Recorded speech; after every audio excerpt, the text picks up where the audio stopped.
Kau adalah dewa waktu dan ruang terkuat di dunia ini. Di hadapan makhluk seperti itu, hidup dan mati ada dalam sekejap pikiran. Namun bahkan keberadaan itu terpenjara di dalam kastil terbalik sampai Kurosaki Ray menyusup. Secara tidak sengaja, dia melepaskan segel skill hitam dan mencuri kemampuan paling dibanggakan dewa waktu dan ruang, pembalikan waktu. Pada 17 Nandalo 6 2030, sebuah kastil terbalik tiba-tiba muncul di langit. Pada saat yang sama, dungeon misterius muncul di seluruh dunia. Orang-orang segera menyadari bahwa sebagian besar umat manusia sedang berubah. Energi yang disebut mana bangkit di dalam tubuh mereka, dan mereka yang membangkitkannya disebut penyihir. Tim-tim mulai menantang dungeon untuk mendapatkan kekayaan dan status yang luar biasa. Bakat seorang penyihir dinilai dari warna mana mereka. Kebanyakan orang hanya memiliki satu warna, meskipun para jenius langka menggunakan sihir dua warna. Namanya Kurosaki Kai, adik laki-laki Ray yang dikenal sebagai Raja Ungu, level 89 di antara penyihir terkuat umat manusia. Dia merapalkan Demonic Spike. Paku-paku yang terbungkus warna ungu dengan cepat terbentuk. Paku-paku itu menusuk lurus iblis di depan. Sebuah kristal merah langsung jatuh. Cih, kakak tak berguna. Ambil dan simpan. Di dekatnya berdiri Kurosaki Ray. Benar-benar tidak berwarna. Sebuah kelangkaan bahkan di dunia ini. Meski begitu, dia tidak pernah menyerah untuk menjadi seorang penyihir. Karena kasihan pada adiknya, dia bergabung dengan tim sebagai porter, berpegang pada harapan naif bahwa keajaiban mungkin terjadi suatu hari nanti. Dia percaya pada harapan samar itu sampai mereka mencapai pintu ini. Jadi ini ruang bos? Terasa mudah. Kita berhasil sampai di sini. Saat pintu terbuka, mereka berempat langsung masuk ke dalam. Di dalam ruangan kosong itu berdiri bayangan humanoid, sebuah jam berbentuk roda gigi hitam melayang di depannya. Kronos, dewa waktu dan ruang. Level, tidak diketahui. Bos ini tidak terlihat hebat. Kai berbicara dan merapalkan Demonic Spike lagi. Puluhan paku melesat ke arah bos. Bos itu meraih ke dalam kehampaan. Dia menarik pedang panjang merah darah dengan santai menepis setiap paku dengan satu ayunan. Lalu dia menatap mereka dengan dingin. Kai tidak bisa mempercayainya. Mantra andalannya tidak berguna di hadapan makhluk ini. Tatapan bos menajam. Sebuah kekuatan misterius melesat lurus ke arah Kai. Dia terbunuh seketika. Rekan tim yang tersisa menatap dengan ngeri. Kurosaki Ray berdiri membeku. Dia melihat tubuh adiknya ambruk ke lantai. Apa yang baru saja terjadi? Raja Ungu lenyap dalam sekejap. Ari. Detik berikutnya, dua rekan tim lainnya menyusul Kai menuju kematian. Melihat ini, Kurosaki Ray jatuh ke tanah.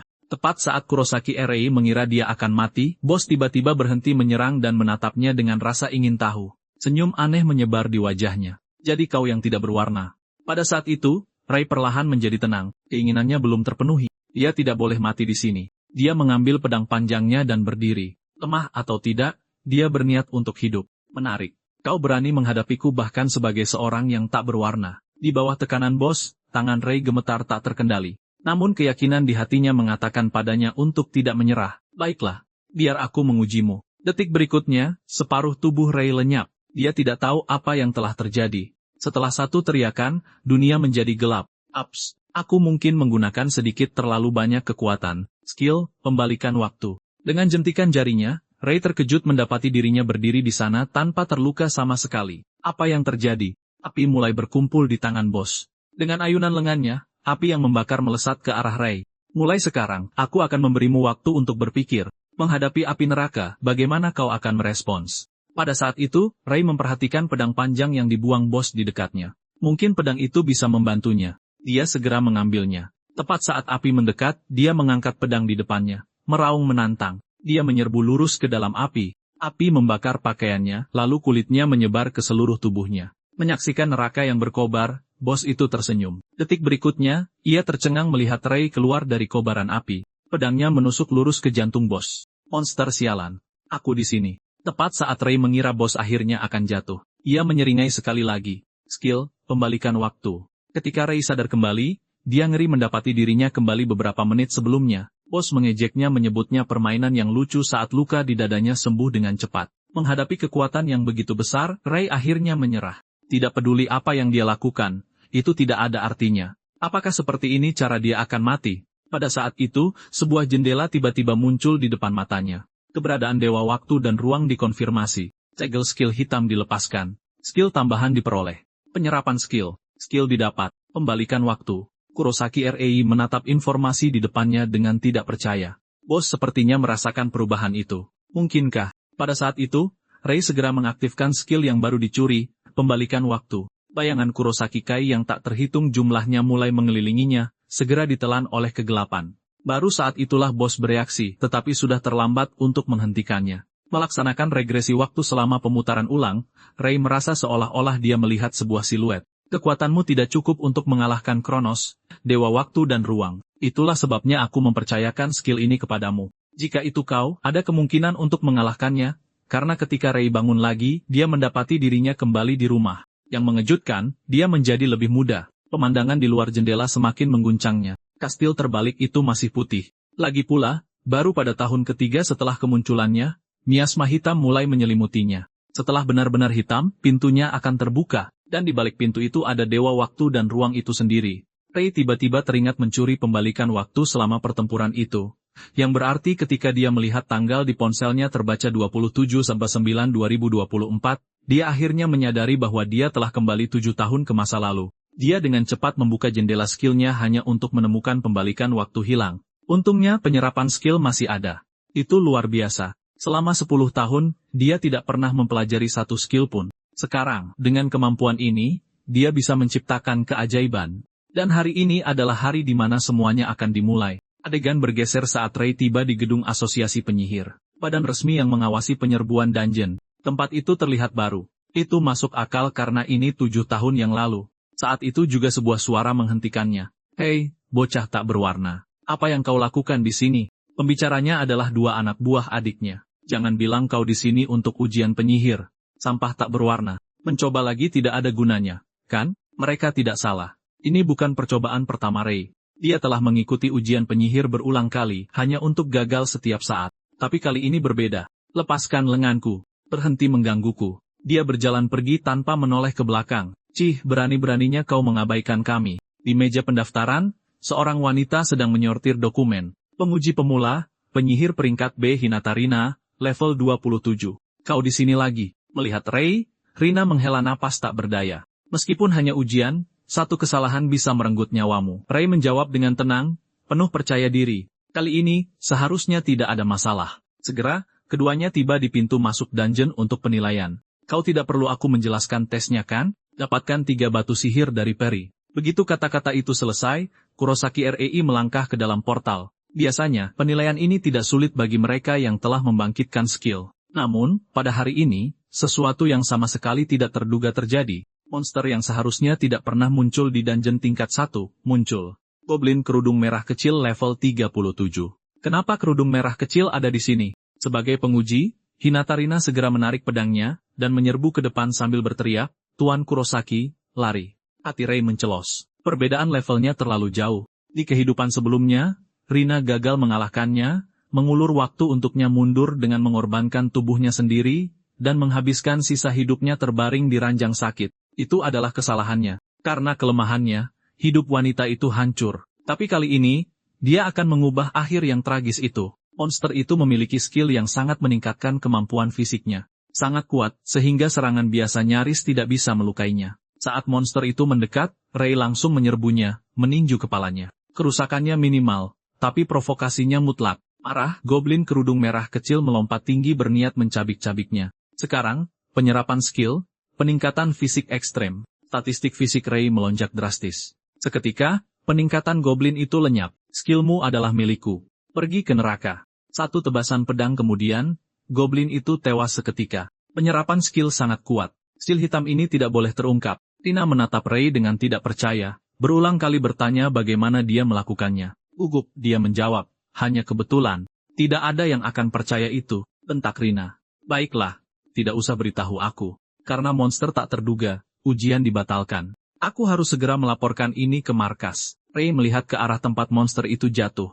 Terlalu dini bagi monster tak terduga untuk muncul. Dia berjalan mendekat dan mengambil kristal sihir yang baru jatuh.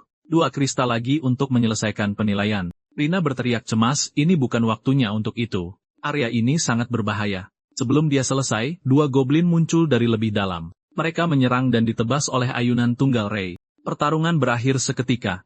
Menyaksikan ini, Rina benar-benar tercengang. Kristal-kristal ini seharusnya cukup. Benar, Rina terdiam memikirkan ujian di saat seperti ini. Adegan bergeser saat mereka kembali ke gedung asosiasi penyihir. Rina memberikan ID kepada Rei. Ini lisensi penyihirmu. Ray mengambilnya, matanya terpaku pada kata-kata yang tercetak di sana. Emosinya bergejolak. Dia akhirnya mencapai titik ini. Demi saat ini, dia menahan penghinaan dan ejekan tanpa henti tanpa pernah menyerah. 10 tahun penuh sebagai porter dalam sebuah tim. Sekarang, akhirnya, dia adalah seorang penyihir. Tina menambahkan, ini, penghasilanmu dari menukarkan kristal sihir itu. Kristal sihir sebagian besar didapat dari monster. Itu adalah sumber energi yang bersih dan berharga, dan bisa dijual ke asosiasi. Ray melihat daftar itu sambil mempertimbangkan pendapatannya di masa depan. Lalu matanya melebar 3 juta ribu. Kristal yang dijatuhkan oleh goblin tudung merah kecil itu berharga sebanyak itu. Pantas saja orang bilang menjadi penyihir sangat menguntungkan. Adegan beralih saat Kurosaki RA kembali ke pintu masuk dungeon. Memikirkan bagaimana dia telah mengubah nasib tragis Hinatarina. Bagaimana dia kembali dengan selamat ke asosiasi alih-alih lumpuh, membuatnya dipenuhi dengan kebahagiaan sejati. Masa depan benar-benar telah berubah. Tepat saat Ray bersiap untuk memasuki dungeon lagi, sebuah tangan mana tiba-tiba muncul. Tangan itu mencengkeramnya erat dalam sekejap. Apa yang kau lakukan di sini?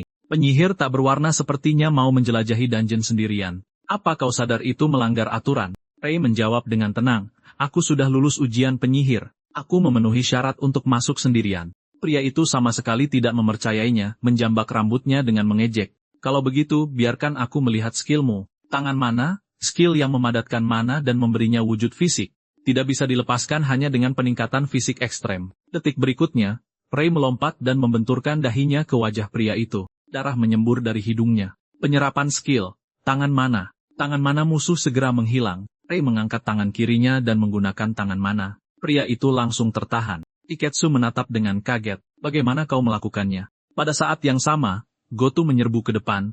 Api berkumpul di tangannya. Sebuah bola api seukuran telapak tangan terbentuk. Coba bola apiku ini. Ray langsung mengaktifkan peningkatan fisik ekstrem. Dengan satu tebasan tangan, dia menghancurkan bola api itu bahkan sebelum Goto sempat pulih. Ray mengepalkan tinjunya dan memukul. Satu pukulan membuatnya terbang lebih dari 10 meter. Tak satu pun dari mereka bisa mempercayainya. Orang tak berwarna tak berguna dari sebelumnya sekarang lebih kuat dari mereka berdua. Jangan-jangan, kau telah membangkitkan dua warna. Ray menyeringai. Tebakan yang salah. Api merah menyala di telapak tangannya. Penyerapan skill, bola api. Warna lain ditambahkan ke kekuatannya. Goto menatap tak percaya. Tidak mungkin. Aku belum pernah mendengar ada orang dengan 3 warna. Ray mengangkat tangannya dan meluncurkan bola api ke arahnya. Detik berikutnya, bola api itu meledak di samping Goto.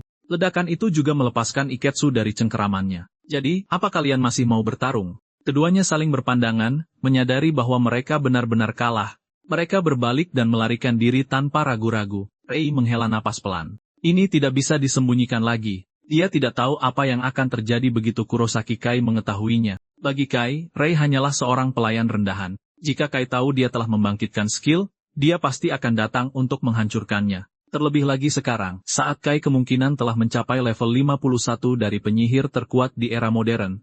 Belum lagi bahaya yang lebih besar di depan. Gerbang kastil itu akan segera terbuka. Ray masih terlalu lemah. Dia harus menjadi lebih kuat dengan cepat. Dengan pemikiran itu, dia melangkah masuk ke dungeon di hadapannya. Level adalah fondasi kekuatan, naik level meningkatkan kapasitas mana dan membuka skill baru. Lebih penting lagi, itu memungkinkan pengendalian mana dalam jumlah yang lebih besar sekaligus. Saat Kurosaki REI masih berpikir, seekor monster tiba-tiba muncul di hadapannya. Penyihir api, level 38. Pada kondisinya saat ini, dia hanya bisa menciptakan satu bola api dalam satu waktu. Bahkan dengan skill yang sama, perbedaan level berarti celah kekuatan yang sangat besar. Musuh langsung membentuk 3 bola api dan meluncurkannya ke arah Ray. Dia segera melemparkan bola apinya sendiri. Itu nyaris tidak menetralkan salah satunya. Ray melompat ke samping untuk menghindari sisanya. Dalam bentrokan langsung menggunakan skill yang sama, dia tidak punya peluang untuk menang. Tapi setinggi apapun level musuh, satu hal tidak pernah berubah. Setelah menggunakan skill, akan selalu ada celah singkat. Bahkan jika itu hanya berlangsung 2 detik, itu sudah cukup baginya. Skill, peningkatan fisik ekstrim. Pukulannya menghantam kepala monster itu. Penyerapan skill, bola api. Tampaknya, ini adalah satu-satunya skill ofensifnya. Marah, penyihir api mengangkat tongkatnya mencoba menggunakan bola api lagi. Yang mengejutkan, skill itu telah hilang. Ini, ambil kembali bola apimu. Detik berikutnya, penyihir api dilalap oleh apinya sendiri. Tanpa diduga, membunuh satu monster ini saja membuat Ray naik level beberapa kali berturut-turut. Level saat ini, 12. Mengalahkan lawan dengan level lebih tinggi memberikan pengalaman yang sangat besar. Biasanya, ini sangat sulit tetapi dengan penyerapan skill, mencuri kemampuan mereka membuatnya jauh lebih mudah. Tujuannya kali ini jelas, mencapai level 30. Saat dia terus mengalahkan musuh jauh di atas levelnya, level Ray naik dengan kecepatan yang menakjubkan. Tidak lama kemudian, dia telah mencapai level 27. Namun, semakin tinggi levelnya, semakin sulit untuk maju lebih jauh. Jika dia ingin mencapai level 30 dengan cepat, dia perlu menghadapi monster yang lebih kuat lagi. Segera, dia tiba di bagian terdalam dungeon, pintu masuk ke ruang bos. Ini akan menjadi simpanan pengalaman yang sempurna dalam perjalanannya ke level 30. Saat pintu perlahan terbuka, sesosok monster berdiri di ruangan yang kosong. Iblis tengkorak, level 45, monster bawahannya, impi terbang, level 30. Yang mengejutkan, masih ada 2 imp terbang level tinggi. Jika dia bisa mencuri skill mereka, kemenangan masih mungkin terjadi. Dengan pemikiran itu, Kurosaki Rei mengaktifkan peningkatan fisik ekstrim dan menyerbu ke depan. Dia melompat tinggi ke udara, mengangkat tinjunya dan menghantamkannya ke arah iblis tengkorak, hanya untuk dihadang oleh penghalang sihir di depannya. Sialan. Ini gawat. Rei segera mundur, menciptakan jarak di antara mereka. Ini sudah kuduga. Dia masih tidak bisa mencapainya. Dengan adanya penghalang sihir, penyerapan skill tidak dapat diaktifkan. Iblis tengkorak mengeluarkan raungan marah dan menerjangnya dengan kecepatan penuh. Rei mencondongkan tubuh ke belakang, nyaris menghindari serangan itu. Dia tidak punya pilihan lain sekarang. Mengalihkan pandangannya ke 2 imp terbang di udara, dia melesat ke arah salah satunya. Pukulannya mendarat telak. Penyerapan skill, tombak es. Segera setelah itu, tangan kanannya melepaskan bola api. Imp terbang itu dihantam telak, terbakar menjadi arang, dan Rei berbalik menghadap yang terakhir. Dia mengangkat telapak tangannya dan langsung menggunakan tombak es. Kilatan cahaya dingin menembus lurus melewatinya. Saat Rei mendekati iblis tengkorak lagi, monster itu membanting satu tangan ke tanah dan merapal mantra. Imp terbang lainnya dipanggil. Seperti yang dia prediksi, membersihkan area menyebabkan bos memanggil kembali. Ini tidak lain adalah penghancuran diri. Saat monster lain jatuh, level Rei naik lagi. Kapasitas mana yang dapat dikontrol, ambang batas tercapai. Penggabungan skill terbuka. Akhirnya, tombak es terbentuk di tangan kanannya. Bola api menyala di kirinya. Saksikan keajaiban ini, penggabungan skill. Saat kedua tangannya menyatu, mana es dan api saling terkait. Detik berikutnya, Rei melompat ke langit, lengan kanannya terbungkus energi merah dan biru. Skill, tombak api es. Iblis tengkorak segera mengangkat penghalang sihirnya. Perisai melawan tombak sekali lagi. Retakan menyebar di seluruh penghalang. Itu hancur oleh serangan Rei. Penyerapan skill, penghalang sihir. Belum selesai. Lagi, penyerapan skill, peningkatan fisik ekstrem. Iblis tengkorak merasakan tubuhnya terkuras kering. Pada saat menyadari apa yang telah terjadi, Rei melepaskan penggabungan skill lagi, tombak api es menembus lurus melewatinya. Iblis tengkorak menjadi abu dalam nyala api. Sebuah kristal sihir hijau jatuh ke lantai. Notifikasi kenaikan level mulai muncul dengan cepat. Levelnya melonjak dari 28 langsung ke 33. Penggabungan skill, teknik menggabungkan 2 skill elemen yang berbeda menjadi satu, adalah metode tingkat lanjut yang biasanya terbuka sekitar level 30. Akhirnya selesai. Dia berhasil melakukannya. Pada saat itu, jendela sistem lain muncul. Persyaratan level terpenuhi. Skill yang dapat disimpan melalui penyerapan skill meningkat. Slot skill, 35. Adegan beralih kembali ke gedung asosiasi penyihir. Rei membawa kristal sihir untuk ditukar. Rina menatap kristal-kristal itu dengan kaget. Kau mengalahkan iblis tengkorak dan mencapai level 33 dalam 1 hari. Rei menjawab dengan tenang, kurasa aku hanya beruntung. Aku belum pernah mendengar ada orang yang mencapai level 33 dalam 1 hari. Tepat saat Rei secara resmi disertifikasi sebagai penyihir peringkat B, sesosok yang familiar melangkah maju. Tunggu, apa aku tidak salah dengar? Anjing pesuruh ini peringkat B. Pasti ada kesalahan. Tatapan Rei menjadi dingin. Kurosaki Kai. Dari semua tempat, dia tidak menyangka akan bertemu dengannya di sini. Seorang pria tak berwarna tanpa skill. Bagaimana mungkin dia bisa menjadi penyihir peringkat B? Seorang anggota staf menjelaskan, Anda mungkin tidak tahu ini, tetapi Tuan Kurosaki Rei mengalahkan si tudung merah kecil dan iblis tengkorak. Mendengar itu, Kurosaki Kai segera berbalik dan menatap Rei dengan dingin. Apa itu benar? Begitu kata-kata itu terlontar, dia membungkus tinjunya dengan mana ungu dan mengayunkannya. Sebuah benturan keras menggema di seluruh aula. Pukulan Kai ditahan dengan kuat oleh penghalang sihir Rei. Jujur saja, perilaku seperti itu berbahaya. Jadi kau benar-benar membangkitkan sebuah skill. Baru-baru ini, aku belum sempat memberitahumu. Jangan berpikir membangkitkan skill memberimu hak untuk menjadi sombong. Biar aku lihat sendiri kemampuanmu sekarang. Melihat ini, Rina langsung melangkah maju. Kurosaki Kai, tolong jangan melakukan sesuatu yang berlebihan di sini. Tenang saja, Kai menyeringai. Jika pria tak berguna ini benar-benar memiliki level penyihir peringkat B, tidak akan terjadi apa-apa. Tapi jika tidak, siapa yang tahu apa yang akan terjadi? Hati Rei mencelos. Bahkan jika dia menolak, Kai tidak akan pernah melepaskannya. Maka, konfrontasi langsung pertama antara kakak beradik itu pun dimulai. Adegan beralih ke arena asosiasi penyihir. Saat melawan lawan yang lebih kuat, kontrol mana yang tepat sangatlah penting. Di level 30, Rei hanya bisa merangkai 3 skill dasar sementara Kai di level 50 bisa menggunakan 5. Dalam pertarungan biasa, Rei hampir dipastikan akan kalah jadi dia harus menemukan cara untuk menutup celah itu.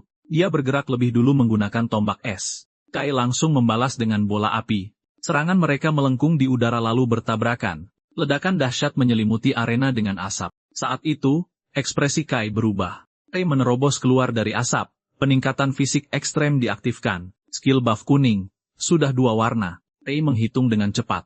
Kai baru saja melepaskan 4 bola api. Itu artinya dia hanya punya mana untuk 1 kali lagi. Inilah celahnya. Rei segera melepaskan jurus terkuatnya, tombak api es. Menghadapi serangan mendadak itu, Kai tetap tenang. Gabungan biru dan merah. Aku tidak menyangka kau benar-benar bisa menggunakan 3 warna, tapi kau masih terlalu hijau. Dengan gerakan santai, dia menembakkan bola api yang menghancurkan tombak api es. Rei terlempar ke belakang oleh dampaknya. Bagaimana ini bisa terjadi? Tombak api es membawa kekuatan 2 skill, tapi hancur begitu saja. Jadi kau bisa menggunakan 3 warna sekarang.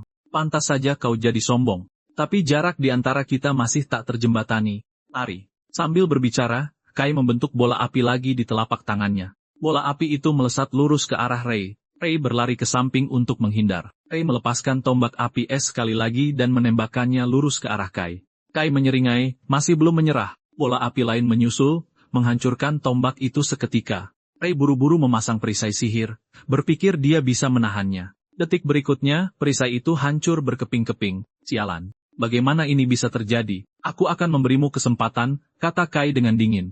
Merangkaklah seperti anjing pangkuan dan akui kesalahanmu. Bahkan sekarang, apakah Rei masih tidak bisa mengalahkannya? Jika dia menyerah, dia akan kembali ke kehidupan seperti budak itu sekali lagi. Tidak akan pernah lagi. Dia tidak akan pernah kembali. Begitukah? Sepertinya kau tidak akan pernah belajar bahkan di ambang kematian. Kalau begitu aku tidak punya pilihan. Detik berikutnya, mana yang mengerikan meletus dari Kai. Sihir overclock, teknik yang menggandakan mana yang bisa dikendalikan dengan konsumsi besar. Bola api terbentuk sekaligus. Inilah skill yang membuat Kai menjadi salah satu penyihir terkuat yang masih hidup. Dibandingkan dengan raja-raja lain, keluaran mana sesaatnya didorong hingga ekstrem. Tapi inilah saat yang ditunggu-tunggu oleh Rei. Bukannya mundur, dia justru maju menyerang.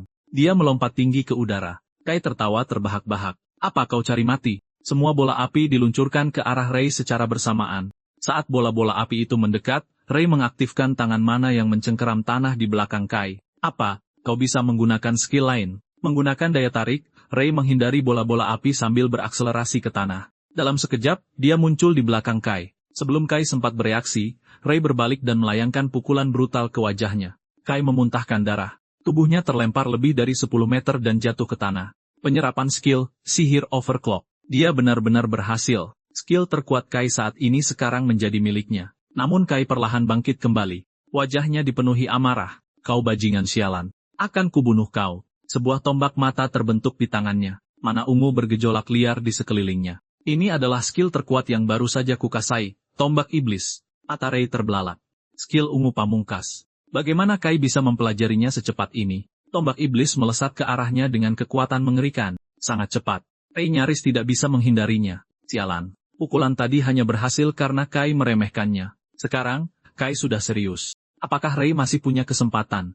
Kai memanggil 2 tombak iblis lagi, menembakkannya secara berurutan. Kalau begini terus, Rei cepat atau lambat akan kena. Lebih buruk lagi, dia terjebak di sudut tanpa tempat untuk mundur. Saat tombak iblis datang lagi, Rei buru-buru membalas dengan tombak api es. Ledakan yang memekakkan telinga meletus di udara. Gelombang kejut menghantam Rei ke dinding. Sebuah kawah besar terbentuk seketika. Itulah mengapa mereka memanggilku Raja Ungu. Kai berkata dengan dingin.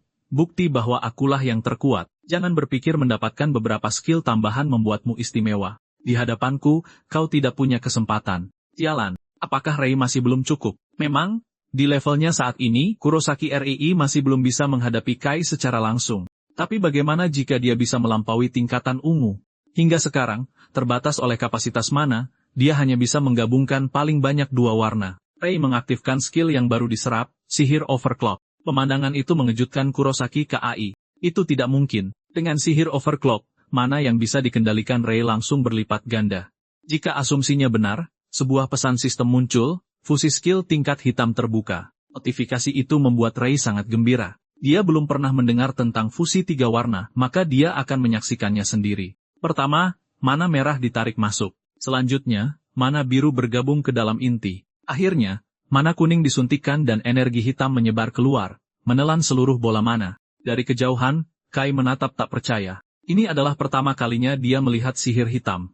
Semua orang tahu warna primer mana adalah merah, kuning, dan biru, dan Rei telah lama dianggap tidak cocok dengan ketiganya. Tapi sekarang, dia mengerti gagasan itu salah. Dia tidak kekurangan kecocokan. Dia melahap semuanya. Saat ini, Rei melangkah ke alam baru, penyihir kegelapan. Skill hitam terbentuk, api neraka. Melihat ini, Kai segera membalas dengan tombak iblis. Tombak yang diselimuti mana ungu yang mengerikan melesat ke arah Rei. Pada saat genting, Rei melemparkan api neraka yang langsung melahap serangan itu. Tanpa ragu, dia menyerang lurus ke arah Kai. Kedua belah pihak mulai mengumpulkan skill terkuat mereka, menuangkan setiap tetes mana terakhir ke dalam satu serangan.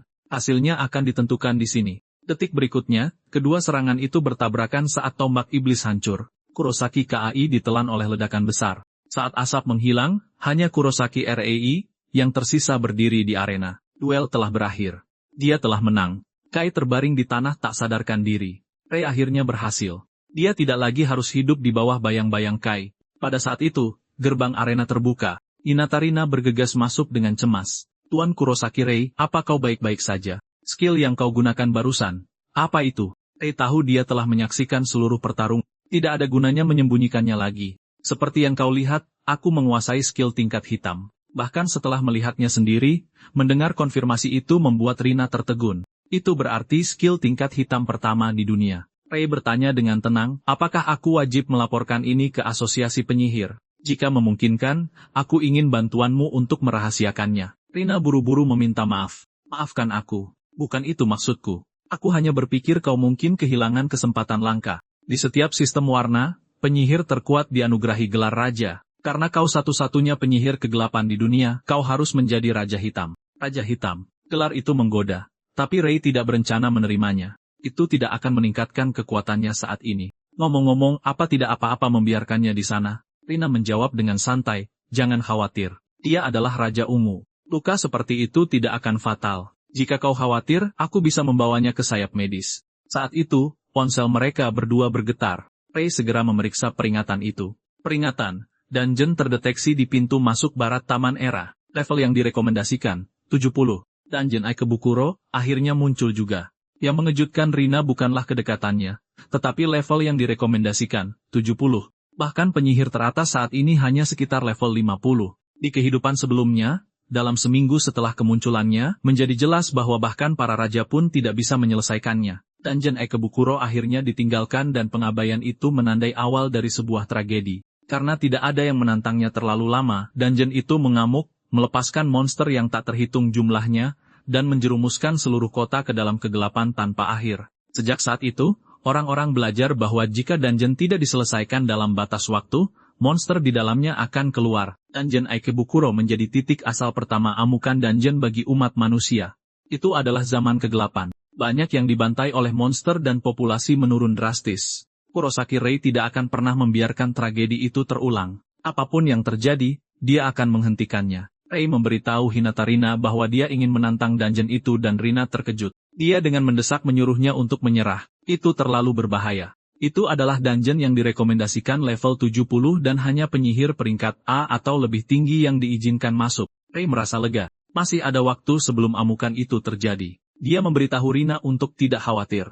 Dia tidak akan pergi sekarang. Dia akan menggunakan kesempatannya untuk menjadi lebih kuat dan mendaftar untuk ujian peringkat minggu depan. Dia berencana untuk naik ke peringkat A. Rina terkejut. Dia berkata Rei mungkin bisa lulus dengan kemampuannya saat ini. Tapi belum. Rei bingung dan langsung bertanya mengapa. Rina menjelaskan ujian peringkat A mengharuskan menyelesaikan dungeon peringkat B dengan rekan satu tim. Jadi dia harus membentuk partainya sendiri terlebih dahulu. Peralihan adegan. Ray duduk lesu di aula asosiasi penyihir. Dia telah mengirim permintaan party ke setiap penyihir yang bisa dia hubungi.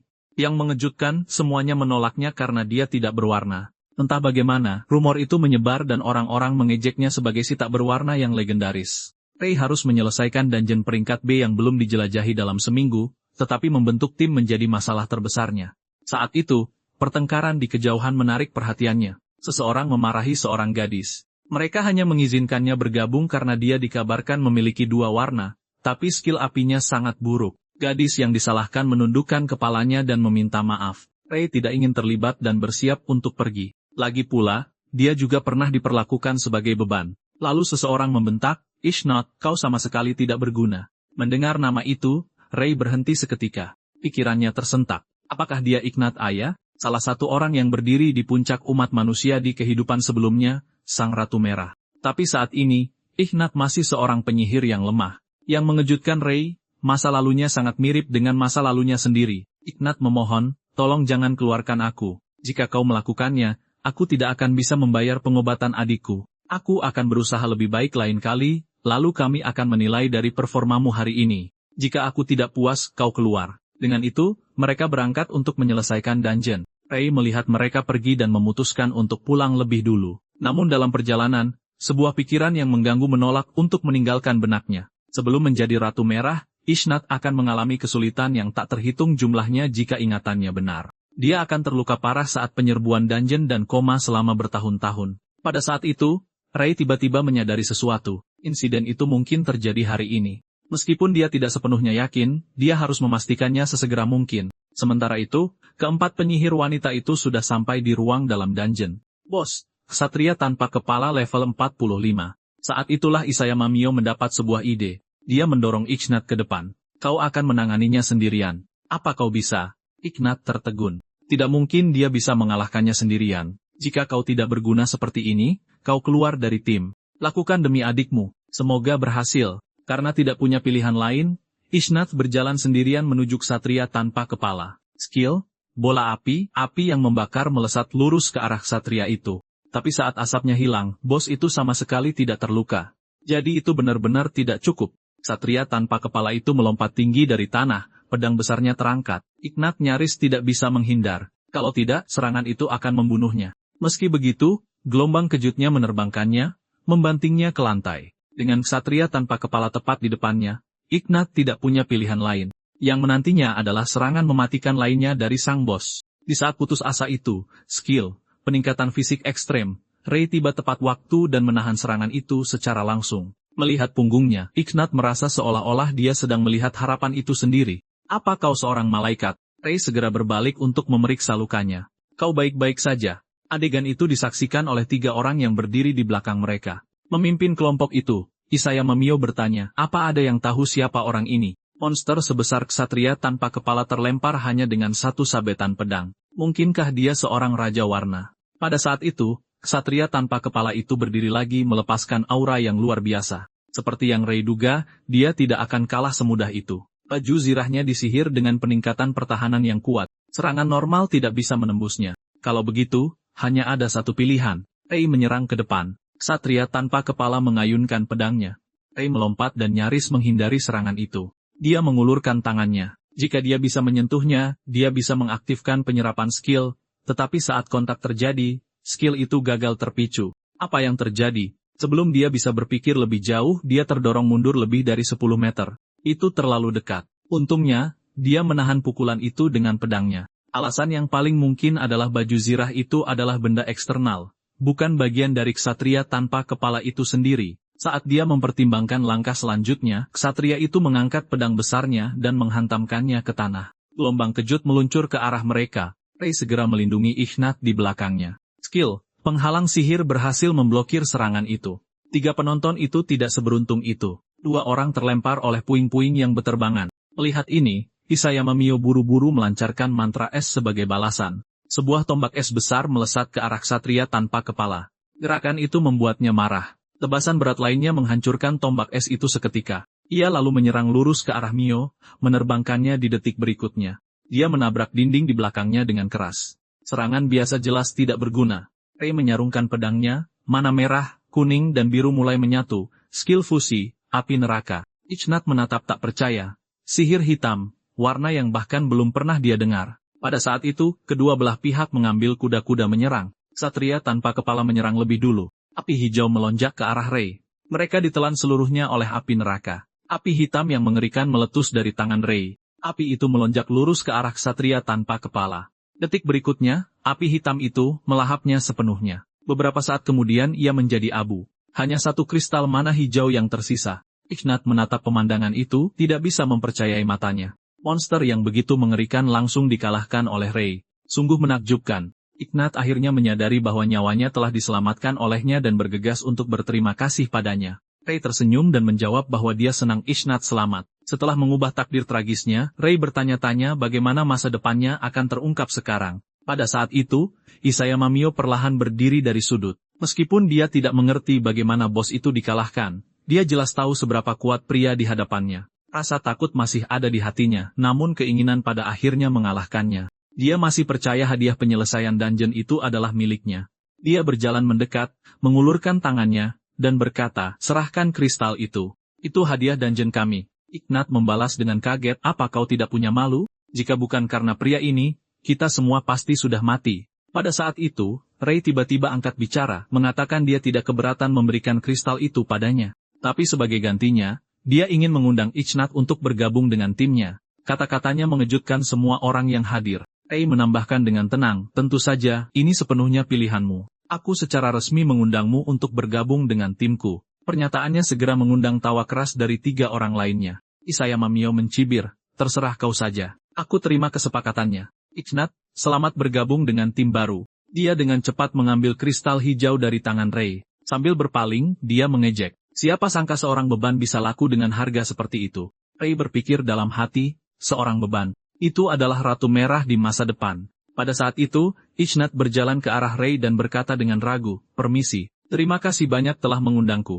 Tapi apa ini tidak apa-apa? Kau sangat kuat, aku hanya akan memperlambatmu. Rei meyakinkannya dengan mengatakan tidak apa-apa dan bahwa dia percaya Ichnat akan menjadi lebih kuat dari mereka yang meremehkannya. Dan begitulah tim Rei akhirnya terbentuk. Meskipun hanya memiliki 2 anggota, itu sudah cukup untuk menantang dungeon peringkat B. Tak lama, hari berikutnya tiba dan keduanya berdiri di pintu masuk dungeon. Mari kita lakukan yang terbaik hari ini. Penyerbuan pertama tim kita, kata Rei. Ichnat bertanya, jadi jika kita menyelesaikan dungeon peringkat B ini, kita bisa mengikuti ujian penyihir peringkat A. Rei menjawab dengan percaya diri, bukan hanya itu. Di dalam dungeon ini, ada cara untuk membuatmu jauh lebih kuat. Ichnat masih merasa sulit untuk percaya. Apa itu benar? Jika aku bisa menjadi lebih kuat, aku akan bisa mendapatkan cukup uang untuk membayar pengobatan adikku. Kurosaki Rei memberi isyarat untuk bergerak dan memimpin Ichnat masuk. Dalam sekejap mata, keduanya tiba di dalam labirin dungeon di mana kristal yang belum ditambang menutupi sekelilingnya.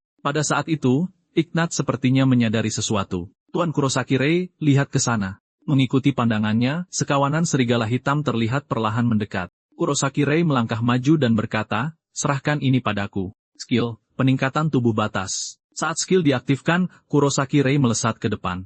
Dengan satu tebasan, serigala hitam pemimpin terbunuh di tempat. Di bawah kekuatan yang luar biasa, serigala-serigala yang tersisa ditebas satu persatu seperti kertas. Pemandangan itu membuat Ichnat tertegun sejenak. Sebelum ini, dia percaya bahwa tim Isayama Mio sudah kuat. Tapi sekarang dia menyadari bahwa mereka tidak ada apa-apanya dibandingkan Tuan Kurosaki Rei. Saat mereka maju lebih dalam, mereka mencapai area terbuka. Kurosaki Rei berhenti dan berkata pelan, mulai dari sini, giliranmu. Ikuti rencananya. Mengerti. Ichnat melangkah keluar sendirian dan berdiri di tengah-tengah area terbuka. Dia tetap waspada terhadap sekelilingnya. Tekadnya kuat. Dia harus menjadi lebih kuat di sini. Saat ini, dia hanya memiliki skill ofensif dasar. Tiba-tiba, sekelompok monster kecil menyerbunya. Skill, bola api. Sebuah bola api yang menyala-nyala melesat ke depan. Ini adalah ujian Ichnat. Dia harus belajar menggunakan skillnya secara fleksibel sendirian. Peran Kurosaki Rei adalah menjaga perimeter dan mencegah monster lain mengganggu pelatihannya. Pada saat itu, seekor monster kecil menyelinap di belakang Ichnat. Ia melancarkan serangan mendadak, melukai lengan kirinya. Sialan. Tidak peduli berapa banyak yang aku dorong mundur, mereka terus mendekat. Dia tahu bahwa dengan kecepatan ini, mana miliknya pada akhirnya akan habis.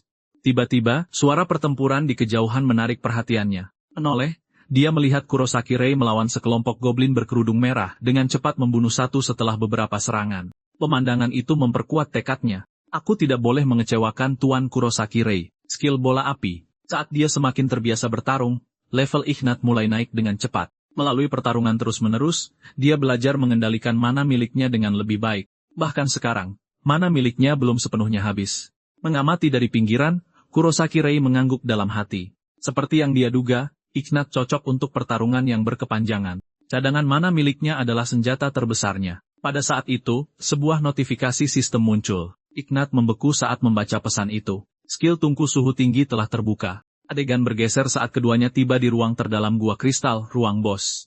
Monster slime super besar level 52. Setelah melihat monster itu, Kurosaki Rei menghunus pedangnya dan menyerang ke depan tanpa ragu-ragu. Sambil menyerang, dia berbicara kepada Ignat di belakangnya. Lanjutkan, coba skill yang baru saja kau buka. Ignat mengangkat kedua tangannya dan mulai mengucapkan mantra, tungku suhu tinggi. Dalam sekejap, api besar melonjak di sekitar tubuhnya. Menatap api yang menyala-nyala di hadapannya, Ignat tertegun. Dia bisa merasakannya dengan jelas. Kekuatannya telah meningkat secara drastis. Dia tidak lemah lagi. Kurosaki Rei menyaksikan pemandangan itu dengan puas. Tungku suhu tinggi mengonsumsi sejumlah besar mana untuk memperkuat kekuatan seorang penyihir secara signifikan. Sempurna untuk cadangan mana miliknya yang besar. Skill bola api. Semburan api meletus dari telapak tangannya. Melihat efeknya, Kurosaki Rei merasakan gelombang kegembiraan. Itu bahkan lebih mengesankan dari yang dia bayangkan.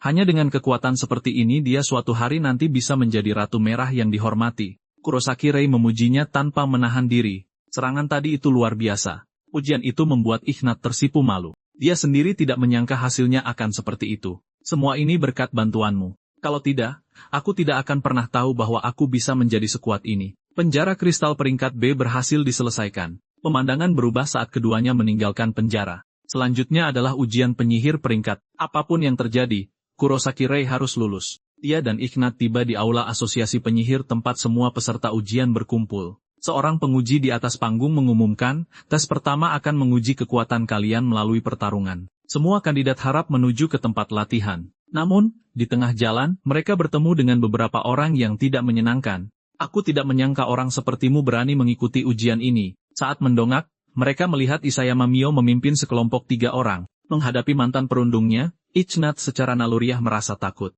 Kurosaki Rei segera berdiri di depannya dan berkata dengan dingin, seseorang yang bisa mengkhianati rekan timnya sendiri tidak berhak menghakimi orang lain. Pergi sekarang dan berhenti mengganggu rekan timku. Aku tidak tertarik pada temanmu yang lemah itu. Biar ku perkenalkan anggota baruku, Ono Yuri. Seorang gadis berambut biru melangkah maju dengan percaya diri. Dia adalah eksistensi yang tidak akan pernah bisa kau kalahkan. Mendengar nama itu Kurosaki Rei terkejut. Di kehidupan sebelumnya, dia pernah mendengar tentangnya. Dia pernah seorang diri menyelesaikan penjara dengan tingkat kesulitan sangat tinggi hanya karena iseng. Setelah itu, nama Ono Yuri tersebar luas. Pada saat ini, kekuatannya seharusnya sudah setingkat penyihir peringkat A. Ono Yuri tiba-tiba berjalan mendekati Kurosaki Rei. Kau terlihat menarik, nak. Ucapan itu membuat Kurosaki Rei bingung. Di belakangnya, Ignat bertanya pelan, Tuan Kurosaki Rei, apakah ada yang aneh dengannya? Kata-kata itu terdengar oleh Ono Yuri. Kurosaki, aku pernah mendengar nama keluarga itu di suatu tempat. Benar juga. Sang Raja Ungu Kurosaki Kai. Ku dengar dia telah dikalahkan. Kurosaki Rei terkejut. Bagaimana dia bisa tahu? Seharusnya tidak ada orang lain yang hadir. Dan berita kekalahan Raja Ungu baru saja mulai beredar. Ono Yuri melanjutkan, berdasarkan apa yang ku tahu, bahkan Raja Ungu pun akan mudah bagiku. Kau kuat tapi kau tetap tidak bisa mengalahkanku. Setelah mengatakan itu, dia berbalik dan pergi. Kurosaki Rei memperhatikan sosok yang menjauh, berpikir dalam hati, Ono Yuri, sombong sekali. Pemandangan beralih ke tempat latihan asosiasi penyihir.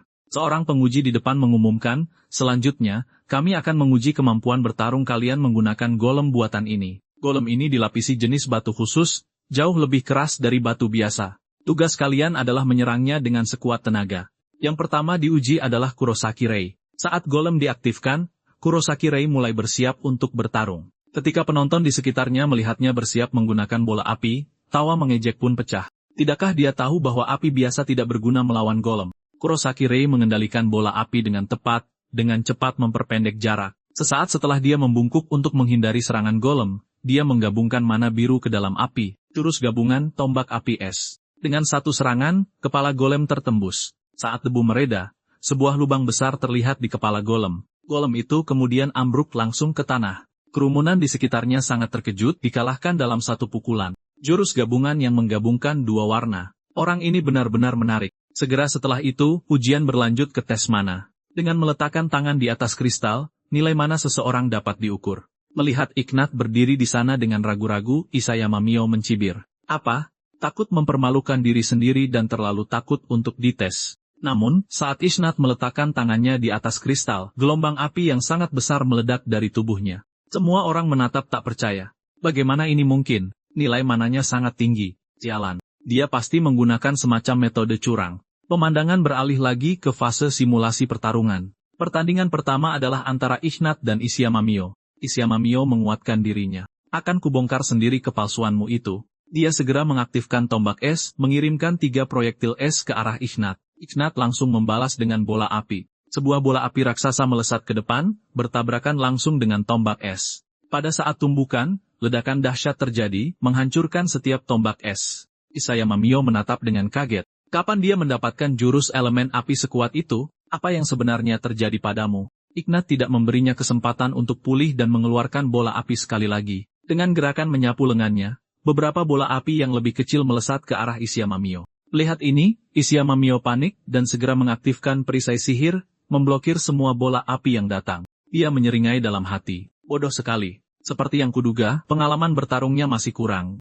Saat rentetan serangan ini berakhir, itu akan menjadi kesempatannya untuk melakukan serangan balik. Namun Isayama Mio dengan cepat menyadari bahwa bola-bola api itu menghantam perisainya tanpa henti. Apa ini? Itu tidak mungkin. Kenapa serangannya tidak berhenti? Tidak ada yang memahami kekuatan Ignat lebih baik dari Kurosaki Rei. Itu adalah cadangan mananya yang sangat besar. Selama mananya tidak habis, serangannya tidak akan pernah berhenti. Perisai setingkat ini tidak akan bisa menahan gempuran bola api yang terus-menerus. Dengan suara retakan yang tajam, perisai sihir itu hancur. Isayama Mio berbalik dan mencoba melarikan diri dengan panik. Detik berikutnya, puing-puing yang beterbangan menghantam bagian belakang kepalanya. Dia kehilangan kesadaran dan ambruk ke tanah. Melihat ini, wasit melangkah maju dan segera mengumumkan pemenang pertandingan Ignat. Setelah meninggalkan arena, Kurosaki Rei memujinya sekali. Kerja bagus. Itu pertandingan yang luar biasa. Tepat saat dia masih senang untuknya.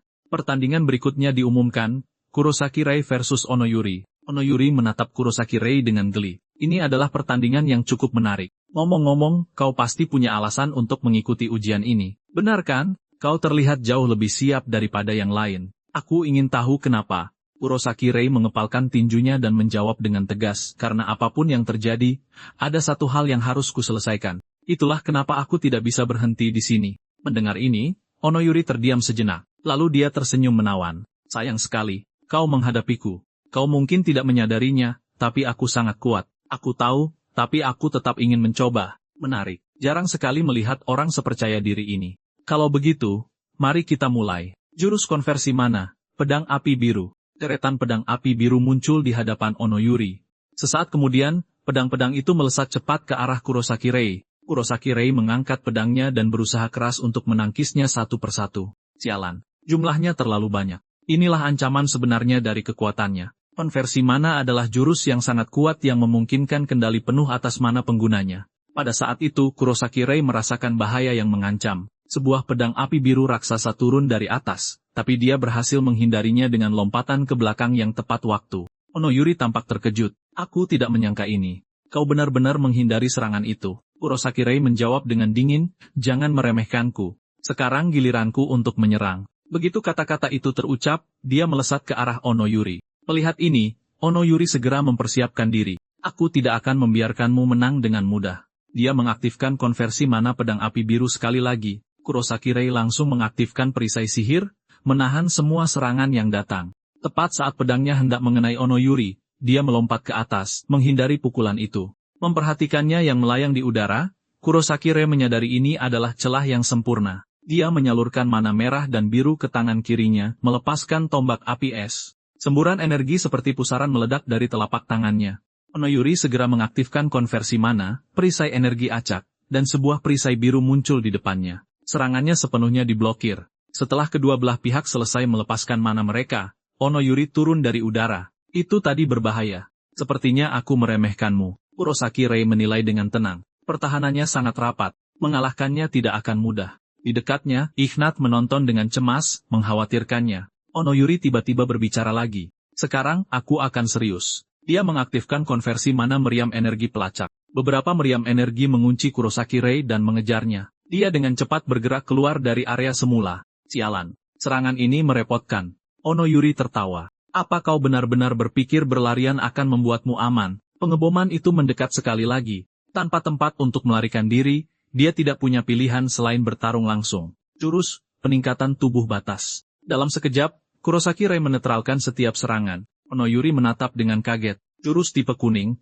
peningkatan tubuh batas, luar biasa. Aku tidak menyangka kau akan mengejutkanku sebanyak ini. Ini pertama kalinya aku melihat seseorang menggunakan 3 warna mana yang berbeda, tapi aku juga bisa menggunakan jurus itu. Peningkatan tubuh batas. Onoyuri membentuk sabit malaikat maut di tangannya. Mari kita mulai ronde kedua. Dia menghilang dari pandangan. Sesaat kemudian, dia muncul di belakang Kurosaki Rei. Untungnya, dia bereaksi tepat waktu, berbalik untuk menangkis serangan mendadak itu dengan pedangnya. Dia tidak menyangka Onoyuri adalah penyihir pertarungan jarak dekat. Onoyuri mengayunkan sabitnya tanpa henti ke arahnya. Kurosaki Rei berjuang untuk bertahan.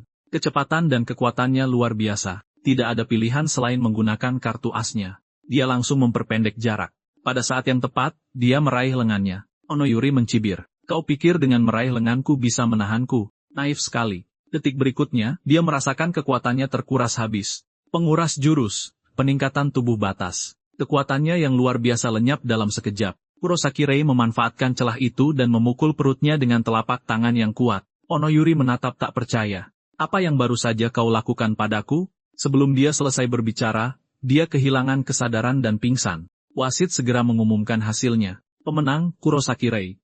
Pemandangan beralih saat Onoyuri terbangun di kamar rumah sakit. Kurosaki Rei tiba bersama Ignat untuk menjenguknya. Kau akhirnya bangun. Kau membuatku khawatir sesaat.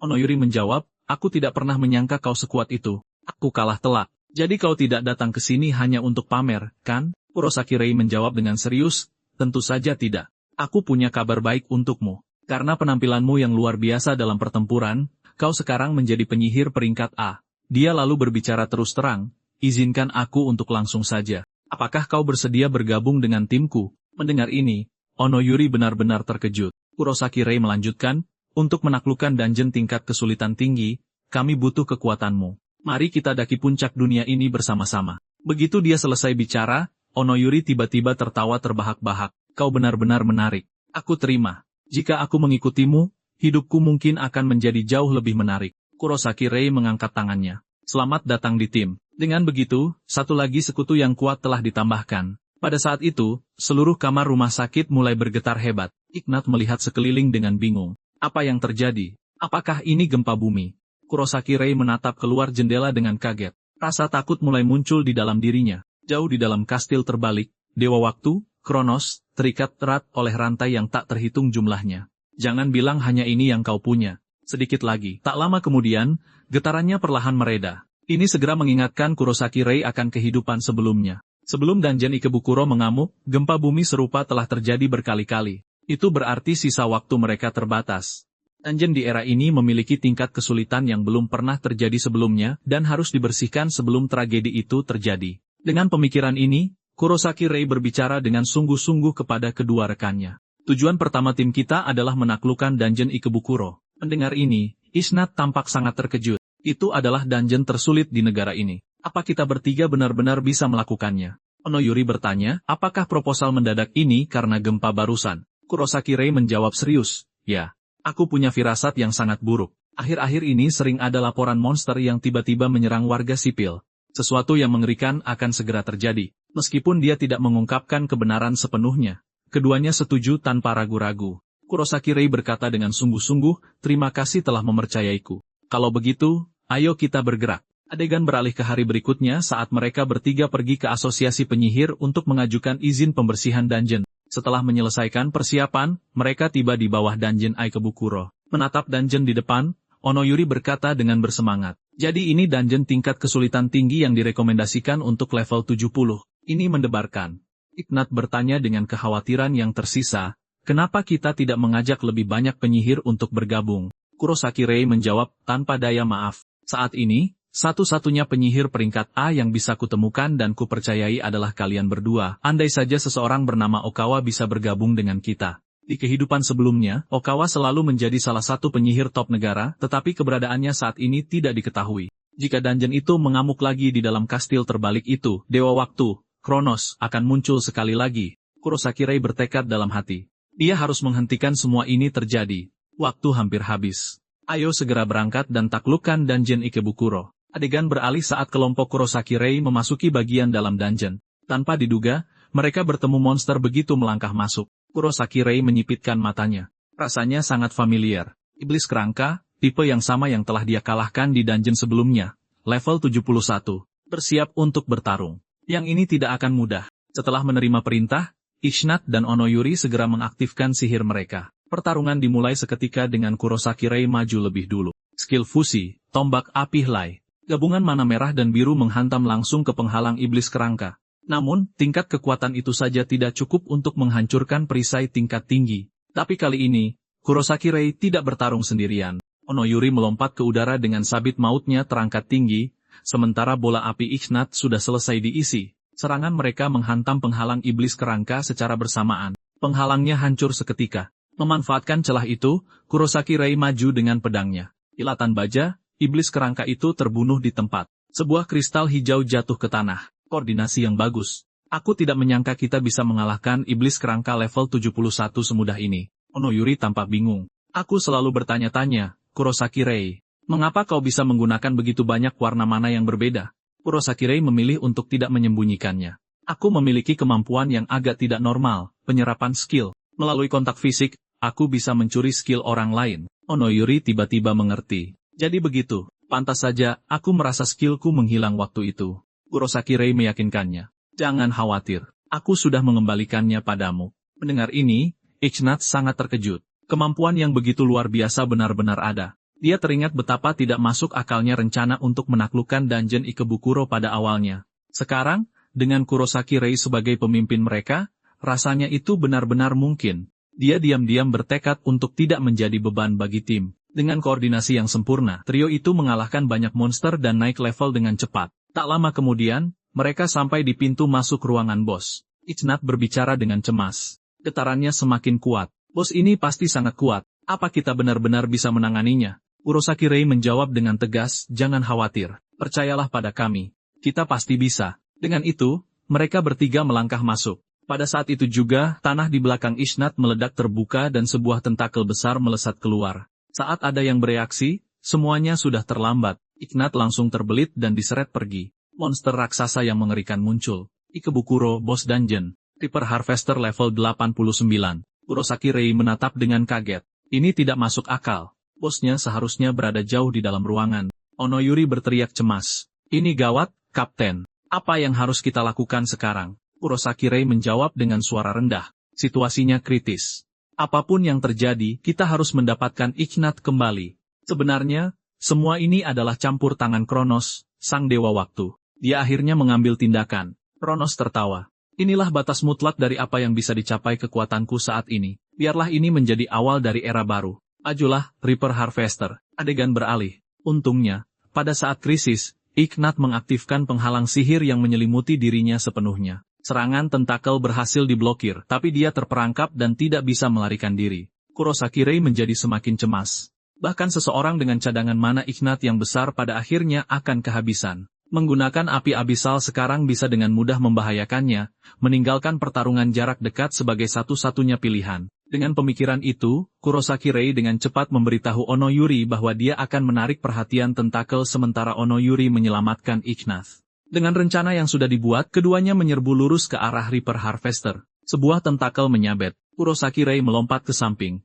Benturan mengerikan itu menghancurkan tanah. Dia terkejut dalam hati, kekuatan seperti itu dari serangan biasa. Serangan langsung akan berakibat fatal. Begitu dia mendarat, tanah di belakangnya tiba-tiba bergeser. Tentakel lain muncul dan melesat ke arahnya. Melihat ini, Ishnat berteriak cemas, awas.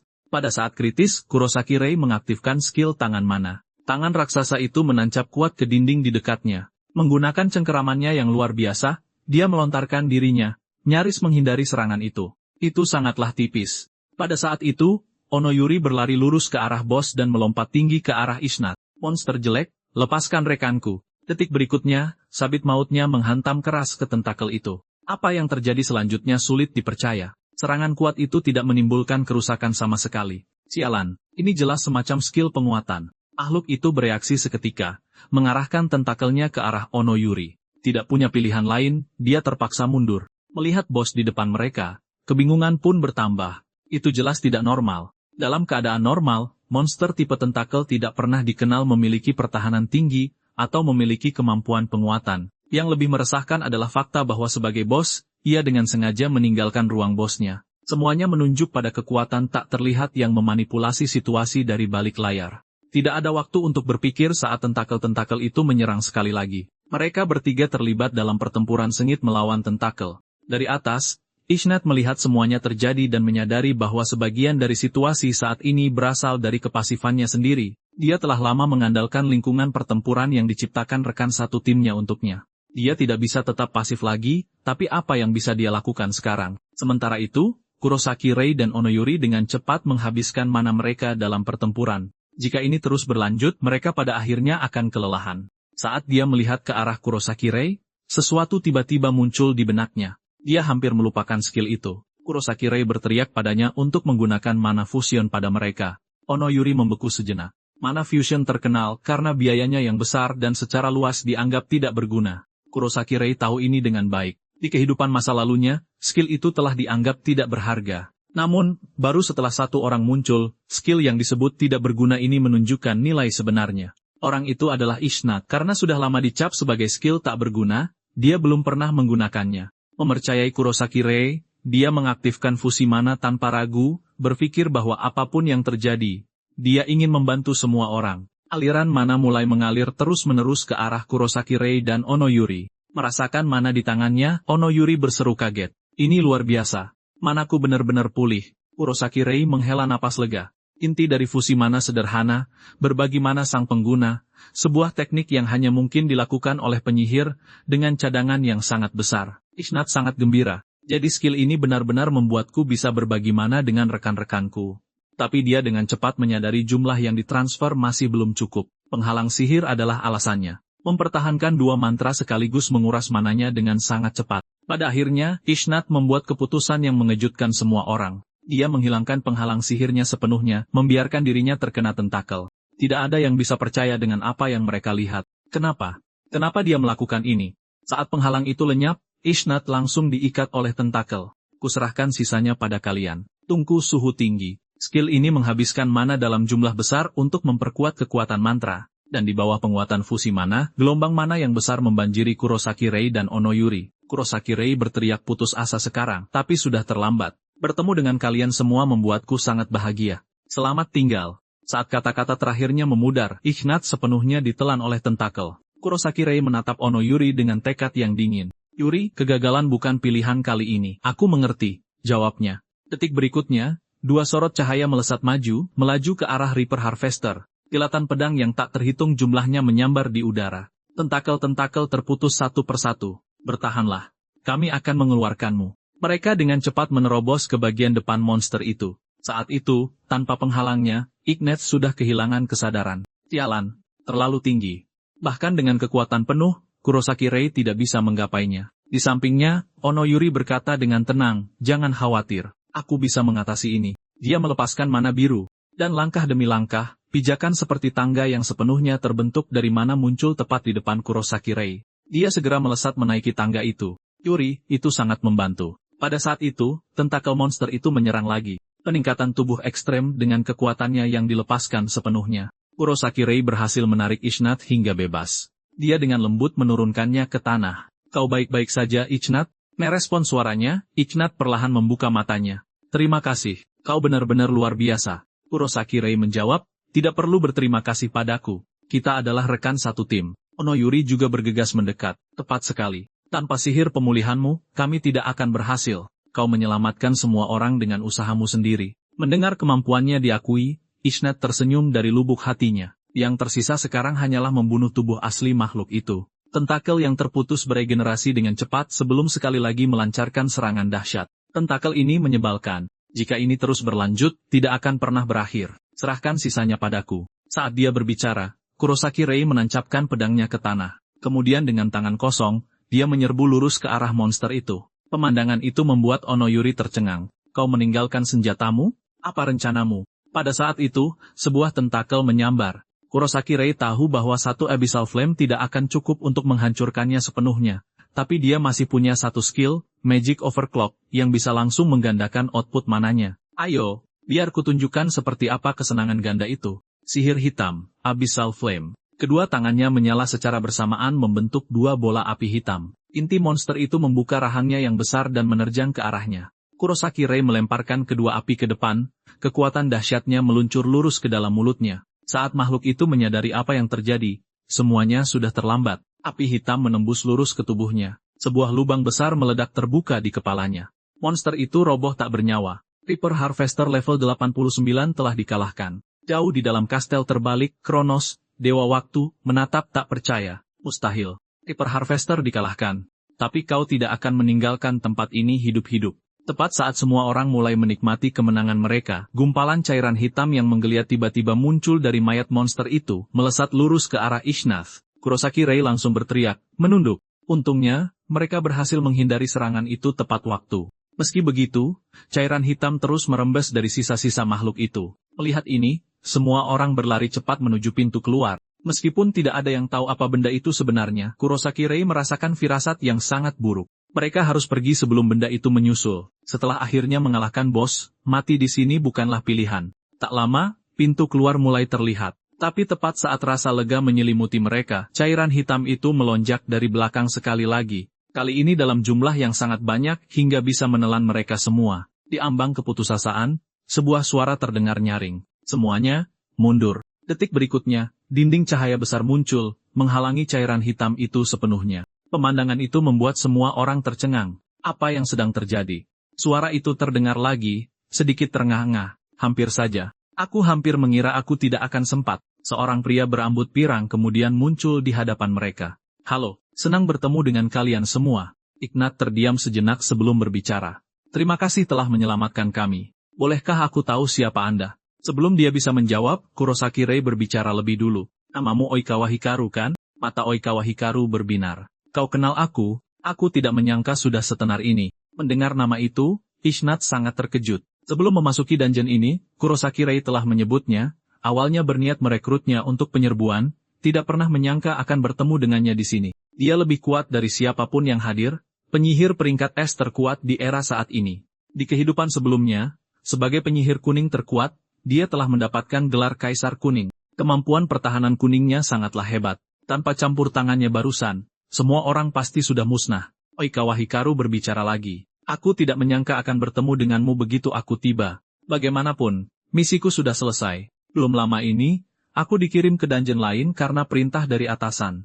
Tapi saat aku di sana, seseorang segera menghubungiku dan menyuruhku datang ke sini secepatnya untuk penyelamatan. Ini membuat Kurosaki Rei bingung. Dia tidak pernah menghubungi siapapun. Satu-satunya orang yang tahu tentang operasi mereka adalah Hinatarina, sang pendaftar. Dia harus berterima kasih padanya dengan baik setelah mereka kembali. Pada saat itu, Oikawa Hikaru mengalihkan pandangannya ke Kurosaki Rei. Kau kakak dari Raja Ungu, Kurosaki Rei. Nar, ketika orang itu menyebut namanya, dia terlihat sangat terkejut. Kau kenal aku? Oikawa Hikaru menjawab, aku hanya mendengar desas-desus tentangmu.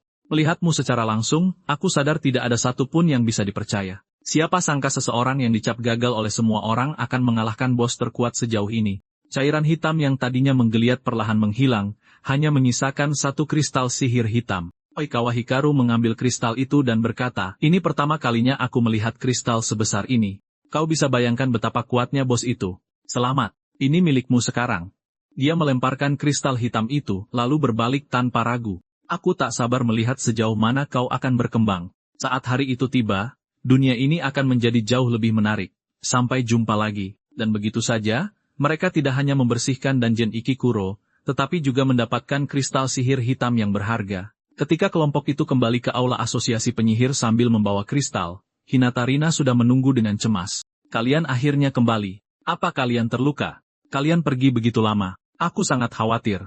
Dungeon itu dirancang untuk petualang di atas level 70. Bahayanya berada di level yang sama sekali berbeda. Jadi bagaimana hasilnya? Apa kalian membersihkan area di dekat pintu masuk? Dia meletakkan kristal sihir hitam di atas meja dan berkata dengan tenang, kami menaklukkan dungeon itu sepenuhnya. Mendengar itu, Hinatarina dan para penonton di sekitarnya membeku. Apa? Berita itu menyebar di internet dalam waktu singkat. Outlet media besar bergegas memberitakannya. Semua anggota Legiun Tanpa Warna menerima wawancara, dan Ignat menerima sejumlah besar uang, cukup untuk menutupi biaya pengobatan adiknya. Berita besar seperti itu tentu saja dilihat oleh trio yang dipimpin oleh Isayama Mio. Mereka tidak bisa mempercayainya. Seseorang yang pernah mereka injak-injak telah menjadi pahlawan kota. Pada saat yang sama, rekaman itu sampai ke Raja Ungu Kurosaki Kai meskipun mereka bersaudara. Dia diliputi amarah saat melihat keberhasilan itu. Saat ketenarannya menyebar, semua informasinya menjadi publik dan netizen mulai menyebut tim itu Legiun Tanpa Warna. Orang-orang tanpa warna yang terlemah telah membersihkan dungeon tersulit yang diketahui saat ini. Melihat banjir pesan di ponselnya, Oikawa Hikaru tersenyum tipis. Seperti yang kuduga, sambil berjalan di jalan, dia tidak bisa menahan diri untuk tidak menatap langit. Berkat usaha semua orang, mereka telah menghentikan dungeon Ikebukuro dari mengamuk, tapi itu masih belum cukup. Sebelum kastel terbalik menjadi hitam sepenuhnya, mereka harus menjadi cukup kuat untuk menantang Dewa Waktu. 3 hari kemudian, Legiun Tanpa Warna kembali ke aula asosiasi penyihir. Hinatarina menyapa mereka. Ada misi yang harus tim kalian ambil, menjelajahi dungeon yang ditunjuk. Ini adalah tugas kalian. Semua detailnya ada di dalam. Dalam keadaan normal, penyerbuan dungeon diminta oleh para penyihir sendiri. Tapi kasus seperti Oikawa Hikaru, yang dipaksa menjelajahi dungeon tertentu, memang ada. Jelas, insiden dungeon Ikebukuro telah menarik perhatian para petinggi. Dia menatap Hinatarina dan bertanya, bolehkah aku tahu siapa yang memberikan misi ini? Hinatarina menjawab tanpa daya, maaf, tapi aku tidak berwenang untuk mengungkapkan identitas pemberi misi. Tanpa pilihan lain, tim menerima komisi itu. Baiklah, aku hampir lupa menyebutkan, seorang penyihir peringkat S akan menemanimu dalam misi ini. Adegan beralih saat mereka tiba di pintu masuk dungeon yang ditunjuk. Ketika mereka melihat orang yang sudah menunggu di sana, semua orang menatap tak percaya. Kau, itu adalah Oikawa Hikaru. Dia tersenyum, terkejut. Kita bertemu lagi lebih cepat dari yang diperkirakan. Mari kita taklukkan dungeon hari ini bersama-sama. Setelah memasuki dungeon, Kurosaki Rei akhirnya angkat bicara. Aku tidak pernah membayangkan akan satu tim denganmu. Oikawa Hikaru tertawa. Sejujurnya, aku sudah mengetahuinya sejak awal. Aku hanya ingin memberi kalian semua kejutan. Aku sangat menantikan kolaborasi ini. Lagi pula, seluruh dunia sedang memperhatikan kita sekarang. Memperhatikannya, Ignat berkata dengan canggung. Bagaimana ia mengatakannya? Dia benar-benar tipe orang yang santai. Kurosaki Rei menjawab sambil menghela napas. Bagaimanapun, dia tetap seorang penyihir peringkat S. Pada saat itu, Oikawa Hikaru tiba-tiba berhenti dan berbalik. Ngomong-ngomong, aku harus memperingatkan kalian. Dungeon ini memiliki sistem mekanisme yang sangat rumit. Menurut intel yang kudapatkan, ada firewall besar yang menghalangi jalan lebih dalam. Tapi selama aku ada di sini, rintangan semacam itu bukan apa-apa. Serahkan semuanya padaku. Saat itu juga, segerombolan monster tipe serangga menyerbu ke arah mereka. Kesempatan sempurna bagi semua orang untuk menyaksikan kekuatan Oikawa Hikaru. Namun yang mengejutkan mereka, dia segera bersembunyi di belakang mereka. Gemetaran. Maaf soal ini. Serangga adalah kelemahan terbesarku. Userahkan mereka pada kalian. Tim itu dibuat terdiam. Begitukah seorang yang legendaris dan kuat? Tanpa pilihan lain, mereka menghadapi monster-monster itu sendiri. Ignat mengangkat tangan kanannya. Skill, Fireball. Bola api itu meledak saat mengenai salah satu monster. Onoyuri juga menyerbu ke depan. Dibandingkan dengan yang kita lawan sebelumnya, monster-monster ini bukan apa-apa. Skill, Konversi Mana. Pedang api biru. Dengan satu ayunan, dia membelah monster itu menjadi 2. Kurosaki Rei menyusul dengan mulus. Aku akan urus sisanya. Skill, Tombak Api Es. Sebuah tombak yang terbentuk dari mana merah dan biru menghantam kerumunan, memusnahkan sisa musuh dalam sekejap. Saat kelompok itu merayakannya, Oikawa Hikaru, yang bersembunyi di sudut, menatap dengan takjub. Kamu luar biasa, berkat kamu kali ini. Lain kali, aku yang akan membantumu. Asal jangan lemparkan serangga ke arahku. Selain itu, aku tak terkalahkan. Pada saat itu, sekelompok monster berbentuk serigala tiba-tiba muncul di belakang mereka. Saat mereka menerjang ke arah Oikawa Hikaru, cahaya kuning menjebak mereka di tempat. Tidak peduli seberapa keras mereka berjuang, mereka tidak bisa melepaskan diri. Beberapa sinar laser ditembakkan, menembus 3 monster secara instan. Skill, Kotak Persegi. Oikawa Hikaru berkata dengan tenang, santai saja. Aku yang urus ini. Area di sekitar monster berubah menjadi kubus lalu terus menyusut hingga menjadi balok kecil yang jatuh ke tanah. Pemandangan itu membuat ketiganya tertegun. Apakah ini kekuatan sejati dari Kaisar Kuning peringkat es? Kurosaki Rei melangkah maju. Skill apa itu barusan? Melihat kubus di tangannya, Oikawa Hikaru menjawab, ini disebut kotak persegi, salah satu kemampuan spesialku. Ini hanya bekerja pada target yang lebih kecil. Tidak berguna melawan monster besar, tapi begitu mereka terperangkap di dalam, menghabisinya jadi mudah. Cukup berguna. Benar kan? Kurosaki Rei mengangguk. Ini benar-benar skill yang mengesankan.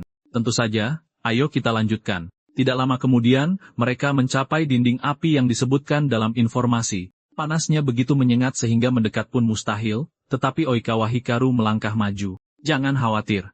Serahkan ini padaku. Detik berikutnya, sebuah piramida besar muncul. Menggunakan dinding cahaya, dia mengisolasi apinya. Dan begitu saja, mereka melewati dinding api dengan aman. Tiba di pintu masuk ruang bos terakhir, Kurosaki Rei melihat yang lain. Semuanya siap, ayo masuk dan lihat bos dari dungeon ini. Oikawa Hikaru merasakan gelombang antisipasi. Disinilah semuanya benar-benar dimulai. Dia sangat ingin melihat apakah orang itu benar-benar sesuai dengan namanya. Kelompok itu melangkah ke ruang bos di mana api yang berkobar memenuhi ruangan dan panasnya hampir tak tertahankan. Pada saat itu, sebuah cakar raksasa tiba-tiba muncul di hadapan mereka. Bos, Flamegarm level 68. Kurosaki Rei segera menghunus pedangnya dan mengambil posisi bertarung. Bos itu mengangkat kepalanya saat api yang menyala-nyala berkumpul di atasnya. Menyadari apa yang akan datang, Kurosaki Rei memperingatkan rekan satu timnya untuk bersiap bertahan. Tapi Oikawa Hikaru berbicara dengan tenang dari belakang. Tidak perlu, serahkan pertahanan padaku. Monster itu selesai mengisi daya dan bola api raksasa melesat lurus ke arah mereka. Tepat sebelum benturan, sebuah dinding cahaya muncul dan sepenuhnya memblokir serangan itu. Sesuai dengan gelarnya sebagai Kaisar Kuning terkuat, bahkan serangan langsung dari bos pun dihentikan dengan mudah. Oikawa Hikaru berseru, serang tanpa ragu-ragu. Aku yang akan mengurus pertahanan. Kurosaki Rei menjawab, mengerti. Kita akan kalahkan bos ini. Dia dengan cepat menilai situasi. Ini adalah musuh dengan mobilitas tinggi.